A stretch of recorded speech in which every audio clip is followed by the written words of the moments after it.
The Gateway brings you the day's news each weekday from around the St. Louis region and the state capitals in Jefferson City. Our schools are accredited. We don't need this bill. And Springfield. How many more years must pass before lawmakers see time is of the essence? I'm Abby Larico. Join me each weekday for The Gateway on the STLPR app or wherever you get podcasts. From St. Louis Public Radio. This is Politically Speaking. One of the biggest issues in St. Charles right now is the quality of that city's water. It's been a major focal point of the mayoral race, and it's gotten the attention of state lawmakers like Representative Bill Christofanelli. The St. Charles County Republican joins us on the latest episode of Politically Speaking to talk about why Jefferson City needs to get involved in this issue and a host of hot-button topics that are percolating around the legislature. Let's hit the music. This is the Politically Speaking podcast, the definitive show about Missouri politics. My promise to St. Louis was that I would do the absolute most for each and every person, starting with those who have the very least. What I wanted to do was look and see what other states are doing. We have to be willing to change those laws, that they are balanced and they affect everybody equally. As somebody that grew up in the St. Louis area, in North St. Louis County, I didn't know any lawyers growing up. We got to find long-term solutions to make government better, but also to be able to provide services to people. I don't want to leave that federal money that we've been leaving all these years on the table. We need to be spending this money to take care of Missourians. I thought we accomplished a lot this year, but a lot more needs to be done.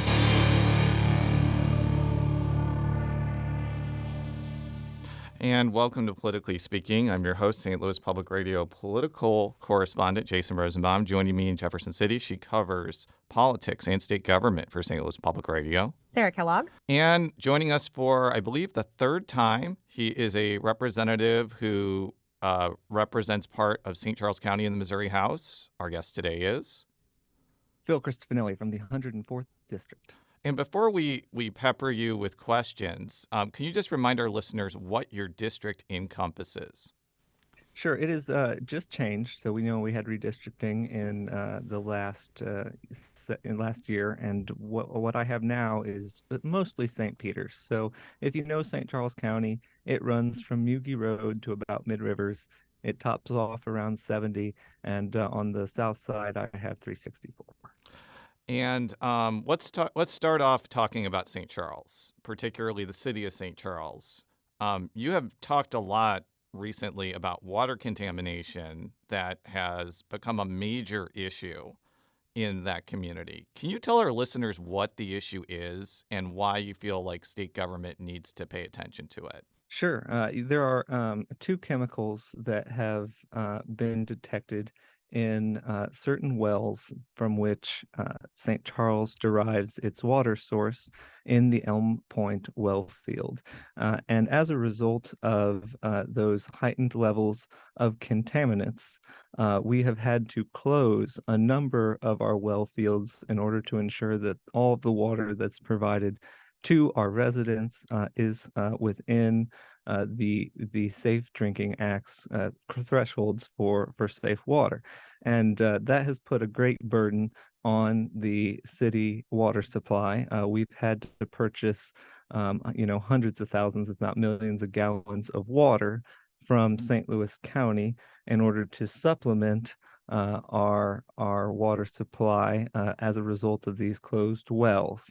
And this isn't a new problem, Jason. Many years ago, I think it was in the 70s, there were a number of corporations in and around St. Charles that, as a result of some poor practices, were responsible for allowing these chemicals to reach the groundwater. And they have tried over time to contain those plumes of the chemical spread, and in some cases they've done a really great job of cleaning that up. But recently, and we test the water very vigorously in St. Charles, we have seen upticks, which suggests that some of these chemicals are still around and finding their way into certain areas and are in need of remediation. And so it's not just the city of St. Charles that's involved in this process. Obviously, the EPA is heavily involved. There's a Superfund site near this area. There's also the Missouri Department of Natural Resources that's involved.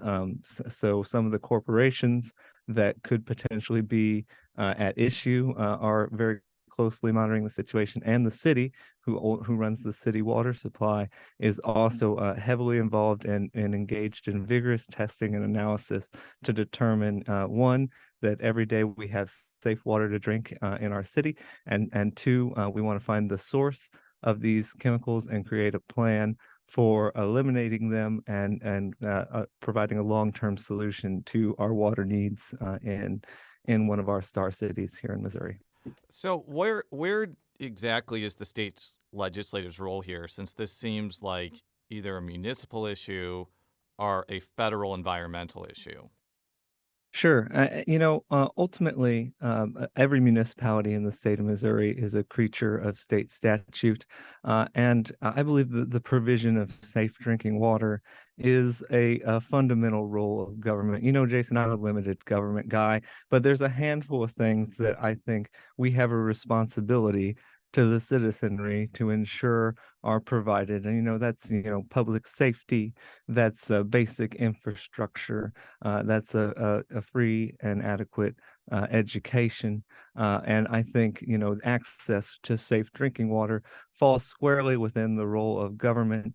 And in a situation where we have a municipality that is struggling as a result of things that have happened in that community that were not their fault, I believe that the state should step up and provide assistance to ensure that everyone has access to safe drinking water. And for that reason, Jason, I did file legislation that would require the Department of Natural Resources to forward to the Attorney General's office any evidence of entities that may have engaged in contamination, so that the AG could file a civil suit to recover any damages that are associated with remediating that problem.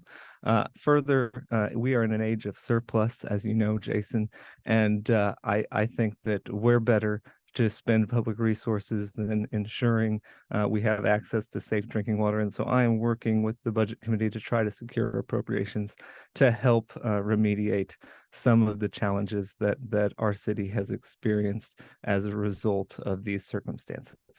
Since Ameren is regulated by the Public Service Commission, would they need to be involved in this process? They are very involved. I've met with Ameren a number of times on this issue. Ameren has a plan in place for addressing any chemicals that may be associated with actions of their entity sometime in the past. They said that they will take responsibility if it's demonstrated that the chemicals originated from their substations there, but that we still have a process that we have to go through, because they weren't the only corporation that was engaged in these practices back in the 70s. I think there's one, I believe the name was Fiddler, that it was doing a lot of the cleanup for Manhattan Project work, and a number of these chemicals could also potentially be traced to there. And so that's why the city is doing its own independent analysis of the origin of some of these chemicals, and the EPA is also doing an analysis to try to figure out where these chemicals came from, who's responsible, and how we can make sure they all get cleaned up. So you mentioned the legislature putting in some dollars. So if Ameren doesn't pay to reverse the contamination water, the state would, the legislature would be in a position to kick in that money. So, my vision is we have very dated water systems in the city of St. Charles. They're many, many, many decades old. They're in need of modification and repair.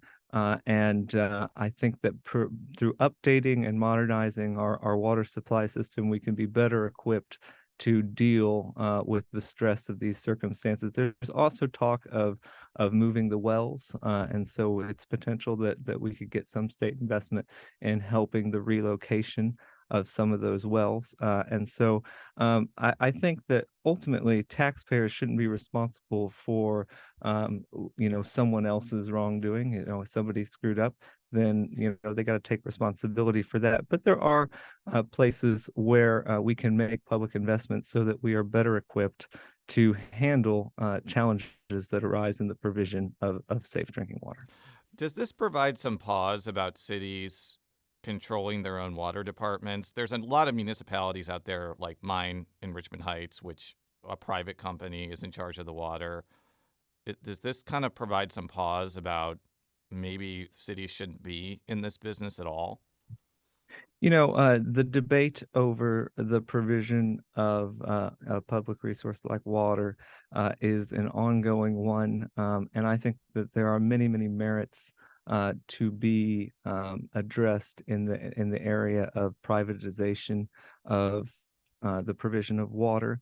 But ultimately, that's a decision that the community of St. Charles should probably make for themselves, whether or not that the system we have now is the best way to provide access to drinking water for our constituents. And I could really see arguments on both sides.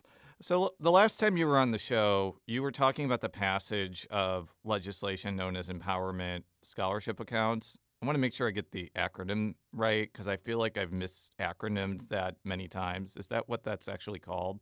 Yes, the Missouri Empowerment Scholarship Account Program, ESAs. Good. I got that correct. I'm terrible with acronyms. You have filed legislation to actually change that program. Can you explain what you want to do this session? Yeah, so really, it's not a super dramatic change.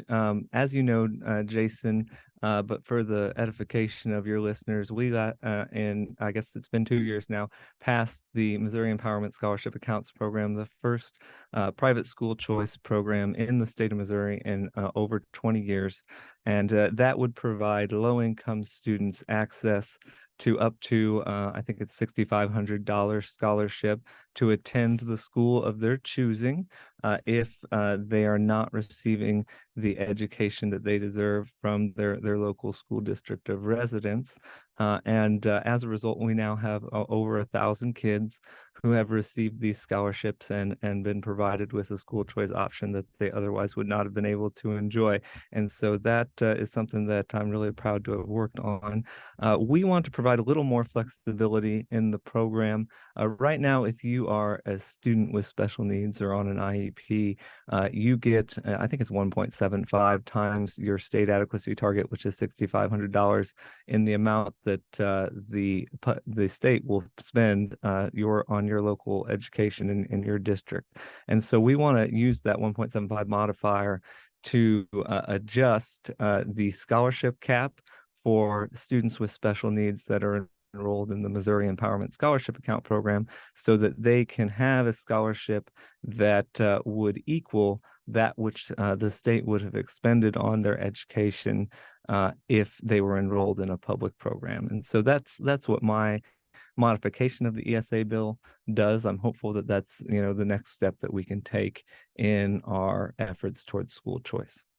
There's been some criticism that larger religious organizations are taking advantage of the ESA program. What is your response to that?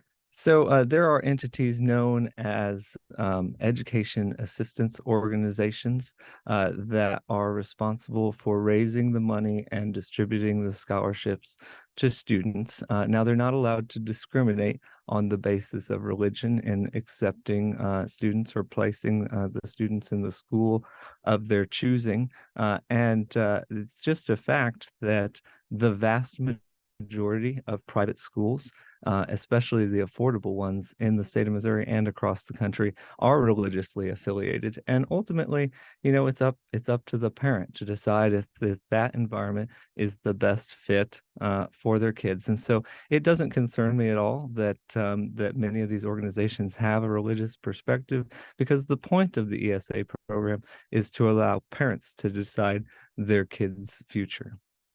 And this comes as the legislature has started to talk more seriously about open enrollment. What is your thought on this, and how do you think open enrollment should work in Missouri? Sure, I am a believer in all forms of school choice. I want there to be, an array of options for parents to decide, and I want that to be both in the public and private space. And so, open enrollment is an idea that would allow students to attend another public school other than the one that they happen to be assigned based on their residency. And so, if you were in Francis Howell, which is, my school district, and you wanted to attend Fort Zumwalt, and Fort Zumwalt had a spot for you, you would be able to transfer into Fort Zumwalt if they wanted to take you on, and the money that the state would allocate to pay for your education would follow you to the district that has received you. And that, I think, can do a lot to address, equitable education, because it's just a matter of fact that even the best public school may not be the best fit for a particular child. There may be some services or some sort of approach to education that is a better fit for your kid in the adjacent school district. And so parents should not be unduly constrained by these type of boundaries. We should provide choice, and I think the open enrollment bill does that. But my only critique, and where I will really insist upon expanding the open enrollment bill, is to include our charter schools. Right now, they could not receive new students under the open enrollment bill, and in my view, charter school is a public school, and if they have an open seat and a student wants to attend a charter under our open enrollment program, they should not be unfairly excluded. The Missouri State Teachers Association were here last week, and they oppose open enrollment, saying, yeah, sure, it's opt-in for schools to accept students, but it's not optional if students want to leave those other schools. And there was kind of a worry about maybe consolidation of schools in rural areas. Kind of, what is your response to that concern? Well, I think we should look a little deeper into why. Why does a student want to leave that school? That should be a warning sign for the school district if you have students en masse trying to depart for a new area. And really, I mean, those are the type of market signals that force institutions to reform themselves and do better. And that's why we see, institutions in the private sector that will change their policies and practices in order to attract more people to their institution. And so I think it's healthy when schools have parents who are empowered to be there by choice, because it encourages them to provide a better product to those parents and those kids. We'll be right back after this quick break with State Representative Phil Christofanelli. If you have a smart speaker, you have access to the entire world of NPR and St. Louis Public Radio. All the latest news and all the captivating stories. Activate our voices with yours by telling your smart speaker to play St. Louis Public Radio. And we're back on Politically Speaking with Republican State Representative Phil Christofanelli. He represents a portion of St. Charles County in the Missouri House. So it's 9:23 on a Wednesday. You have to get into session in about 40 minutes. So we're going to try to hit a bunch of issues relatively quickly. So one of the things that I've noticed is, like, the governor made a State of the State speech, which was very budget oriented. We're going to ask you about I-70 and some other issues. But it seems like the focus on the first couple of weeks of the legislatures have been on very controversial issues. Something that Sarah has been covering a lot has been bills that ban trans girls from playing girls' sports. There's bills about banning gender-affirming care for trans people. Is there a disconnect between, like, what the governor wants and what the legislature is doing in these first few weeks of session? Well, it's certainly fair to say that those were not issues brought up during the governor's State of the State, but I couldn't speak to what he may or may not want us to prioritize in the session. You'd have to ask the governor that. I will tell you that, certainly those bills have been filed, and it's not the first time that they've been filed. We've seen these bills many times before, and this is a new issue. There's certainly a growing number of it seems, kids that are identifying in this way, and we're trying to find a way to address some of the changes that have arisen as a result of this new situation. And I don't know what the outcome will be. It's always a terribly emotional topic for many people, and a difficult one to thoughtfully legislate on, because one, it's very new and it deals with people's personal lives, and people have a very divergent views about what the right course is. But our legislature is designed to tackle tough issues, and just because a bill is filed, as you know, Jason, a lot of times that doesn't necessarily mean that it's fast tracked to be a law. We have in our Constitution the Missouri Senate that you have unlimited filibuster power, and so before anything becomes a law, there needs to be a lot of consensus in that it's the right way forward. And so I know people, when they see certain things filed, have an emotional reaction to that, and maybe that's justified, but I encourage everybody to take a deep breath, let the legislative process work, and these things will find a natural conclusion in due time. We're going to get to the Senate in just a second on these bills, but I think it was the Missouri Independent was one of the first to report that there were more bills filed against trans girls participating in sports than there were potentially trans athletes wanting to play sports in Missouri. And that's just one of the topics. What are your thoughts on what seems to be just a deluge of these bills that are targeting the LGBTQ community? Yeah, I mean, these things are coming up in the media, and I think that what we're seeing in the legislature is a result of the intense media focus that has been on these issues. But as you mentioned, it's been revealed in committee that I think there are under 5 students participating under the MISHA, which is the Missouri Athletic Accreditation Association. There's only 5 students that are not participating in the sport that corresponds with their biological sex. And so it doesn't seem that type of activity is super widespread, and I think it's certainly fair to say that we had maybe a disproportionate amount of focus on it, because when I ran for office, it was because I believed we needed to do school choice for kids and join many other states in doing comprehensive education reform.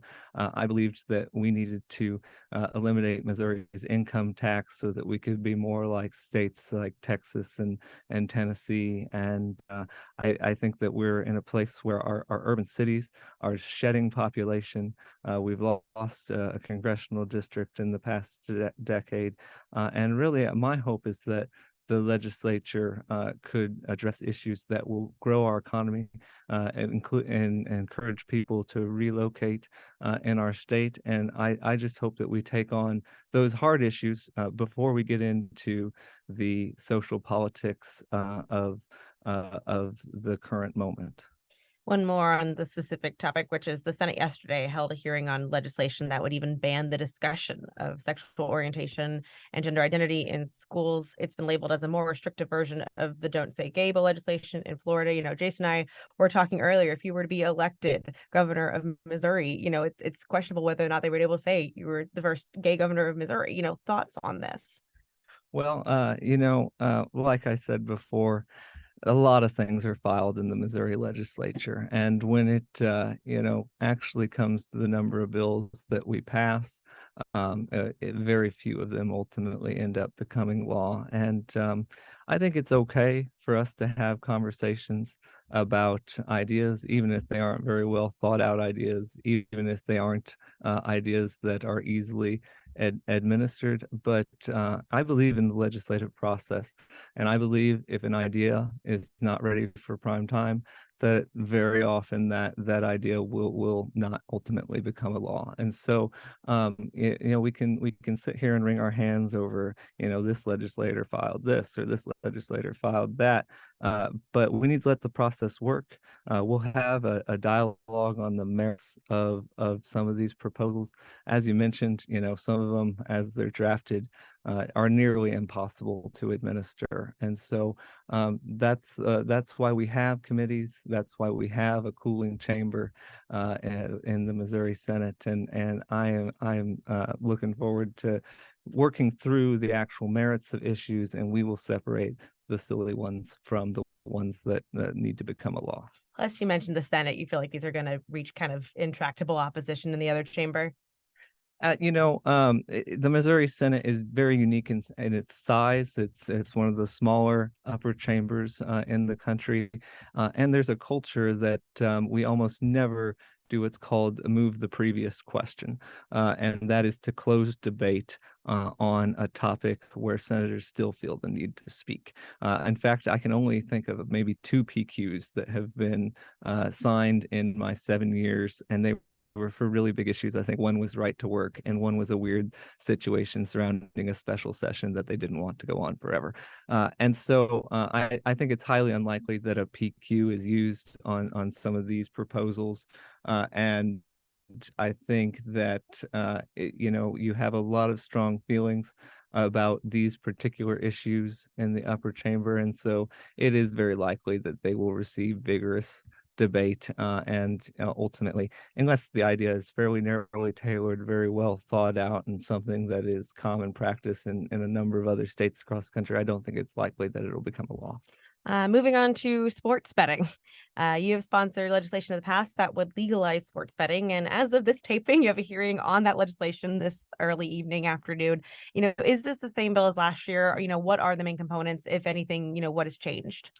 Yeah, it is the same bill as last year. I mean, it's just common sense at this point that Missouri needs to join the vast majority of other states that have provided a legal framework for people to participate in sports wagering. It's just the reality that right now anyone can go on their cell phone and download an app that's not legal and doesn't have any regulatory oversight and doesn't provide any revenue for the state and participate in sports wagering. If you wanted to engage in legal sports wagering, you need only cross the border in St. Louis or Kansas City and go over to one of the states that does permit the participation in illegal sports gaming framework. And so we're just being silly at this point if we haven't passed a sports wagering bill, and that's why I've filed it for I think 4 years now. My bill is very simple. It provides a framework for legal and regulated sports wagering through Missouri's gaming licensed institutions. And there's collaboration with, all the relevant stakeholders. Many of our big sports franchises are on board. All of the data companies, I think, are on board at this point. And really, the population are overwhelmingly in favor, from what I've heard, of allowing this activity. So I'm hopeful that the legislature steps up to the plate and delivers on this issue whose time has come. Well, it is early February. Do you feel like an earlier hearing date definitely helps you out, do you think? Earlier is always better in legislative politics. As soon as you walk in the door in January, the clock is ticking, and it's working against you. All those politics I talked about in how the Senate works it tends to slow things down, and so you are fighting against the clock. You got to move as quick as possible. So I think it's great that the speaker has chosen to make this a House priority, and we're going to have a hearing on that later today that I'm very much looking forward to. I know that there are many members of the Senate that would also like to see this advance, and so I'm hopeful that this year we can get something done. Speaking on the Senate, your bill is just sports betting. When it went over to the Senate, the idea of a video lottery terminals, VLTs, were kind of lumped in there. Is there any way to maneuver through this issue without also legalizing video lottery terminals in places like gas stations and fraternal bars? Well, legislating is the art of the possible. I don't have a strong opinion about whether tertiary issues should be added into the sports wagering bill. My general preference is we take each bill by its merits and try not to add, other issues into what should be a single subject. But after 7 years, I'm very used to things getting jammed up together, and that's just the way that it very often works. And so there certainly are people that would like to see video lottery terminals expanded in the state of Missouri. I think we can talk about that and hopefully find a middle ground that allows us to move forward on what is, I consider, a priority issue for the state of Missouri. I can guess one group that does have an opinion on video lottery terminals. That's casinos, including a casino that's in St. Charles County. And I think that they probably would rather set the legislature on fire than legalize those. Is that going to be kind of a big problem if that gets attached to this bill? I mean, you've certainly touched on the sensitive nature of gaming politics. There's a limited number of gaming licenses, and we have established gaming entities in the state of Missouri. As you mentioned, there's one in my backyard. That's a really big part of our economy. They're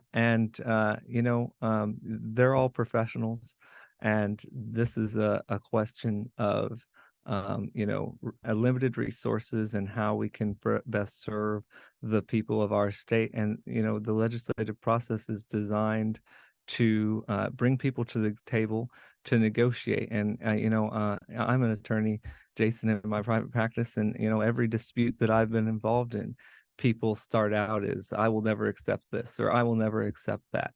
Well, let's talk about that. And the purpose of being here is negotiation, and both of them, both sides of this issue have goals that they want to achieve. And so I think that once everybody lays their interests on the table, they may find that there is a compromise, a solution that will allow them to move forward and not act as adversaries. And, maybe it's impossible, but our job is to try to find a way to work through those conflicting interests. That's why the people sent us here, and I think that's what we're going to work on. One of the bills that the House passed, I think last week, was a ballot item that would raise the threshold for constitutional amendments from a simple majority to 60%. This has been a major Republican priority. Why does your caucus want this before voters so badly? Well, I filed this many, many years ago. I think my first year in the legislature, I filed a bill very similar to the one that we passed last year. And my view, Jason, has always been that our Constitution is our highest law. It is a statement of our values and beliefs, and it affirms what we consider to be the fundamental rights of our populace. But unfortunately, of late, it's become more like a statute book. Our Constitution is remarkably long and filled with very detailed policy measures that really aren't designed for a constitutional setting. As you know, Jason, if there's a problem in a bill that we pass in the legislature, I passed one last year on virtual schools. Well, this morning I had a hearing on the follow-up bill to our virtual school legislation because, the way we passed it and the way it implemented, it just didn't really work. But when you pass a statute and you put it in the Constitution, you want to change it later, you're looking at a very, very expensive and long and arduous ballot proposition campaign to ultimately modify anything that was put in the Constitution previously. And so I think we need to modify our Constitution very, very carefully, and there should be wide consensus that something is a well-vetted good idea before it goes into our highest law. And I think that's the goal of this bill, which would set the threshold for a constitutional change at 60% of voter approval. And it's something that I'm pretty comfortable with. So during debate last week, kind of the main thing the Democrats repeatedly pointed out is the ballot language on it, and including the first part of that possible constitutional amendment would be that only, citizens properly registered would be able to vote. And they called that, ballot candy used to mislead voters and to kind of distract them what's actually being done. What's your response to that? I've yet to see a ballot proposition that didn't have a ballot summary that doesn't tell the whole story, because, as you know, it's impossible. the documents that we're actually putting into into the Missouri Constitution are very, very long, and we can't put them all on a ballot. And so every ballot proposition that I've seen come forward tells a very abbreviated story that often corresponds with the preferences of the proponent. And so, insofar as that's the case here, I would say that is a custom that is as old as time, and we can have debates over what that ballot language will be, but when it comes down to it, there's going to be some people that like it, some people that don't, and ultimately the voters get to decide. And then why lead with that? Why not arrange it? If the Senate were to look at this and maybe change the arrangement of it, and that language would be third, you'd be comfortable with that? I think if that's what the legislature decides to do, sure. That's why we have these debates. But ultimately, I don't think that we're ever going to have ballot wording that everybody says that's just the perfect one. And so I welcome the debate on what the House is structured, and I'm sure we'll see changes along the way. Do you think that this will suffer the same fate as the ballot initiative in Arkansas that tried to raise the threshold? I've talked about on this show many times that Arkansas is not a socialist wonderland as it was when my mom lived there and Democrats ruled there. It's a very Republican state, and this failed miserably there last year. Why is this not going to fail in August of 2024? Well, Jason, I've stopped engaging in political prognostication because I'm so regularly wrong. But I will tell you that, it's hard to say. I thought that when we decided to modify Clean Missouri and address redistricting again, I didn't think that was likely to pass. And in fact, not a lot of resources were spent trying to pass the legislature's modification of Clean Missouri, but it ultimately did pass. So I think it depends. It depends on the mood of the people. It depends on voter turnout. It depends on the political circumstances at the time of the election. And it's just too early to say that something's destined to fail or pass. And whatever I say, it's probably going to be wrong in my history. So I will also concede that I didn't think that anti-Clean Missouri thing would pass either. So we're both wrong sometimes. Before I let you go, I'd be remiss if I didn't ask you about the governor's plan to expand I-70. I think that would actually start in St. Charles County, maybe not in your specific house or the Senate district that you're going to be running for, but it still would impact your county quite a bit. What do you think about that? And do you think that more money should be pulled from the surplus to expand all of I-70 and not just portions of it? Well, as I mentioned earlier in the program, Jason, we're in a time of remarkable budgetary surplus as a result of, federal spending and higher revenues than expected. And I want to say we have a surplus of over $6 billion. And so that's a really good opportunity, in my view, to take on a really big project that could have a transformative effect on our state. I'm less excited about, increases in long-term spending obligations because, that surplus may not always be there.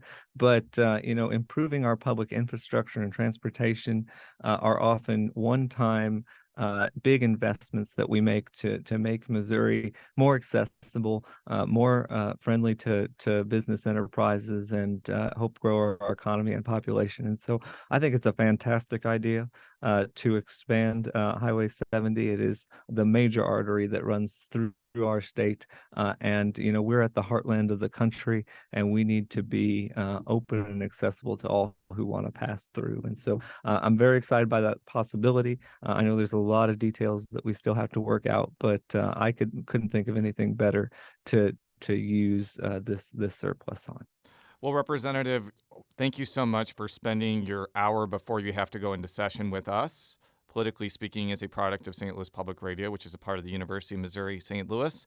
How could people find out more about you on social media, through your official website, unofficial website, any place on this internet where you want to be found? Sure, yeah. On Twitter, if you like to be entertained, go to @PHLChristo. I try to keep it interesting there. I have a Facebook page. You can find me there.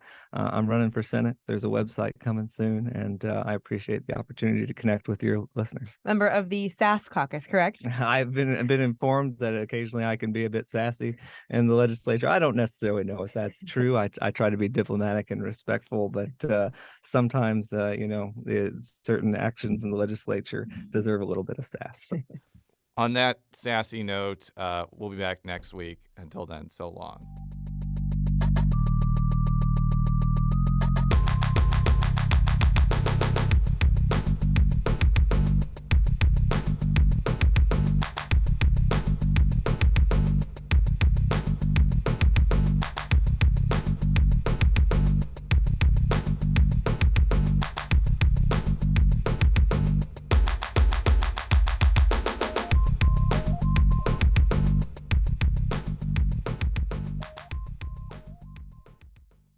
From St. Louis Public Radio.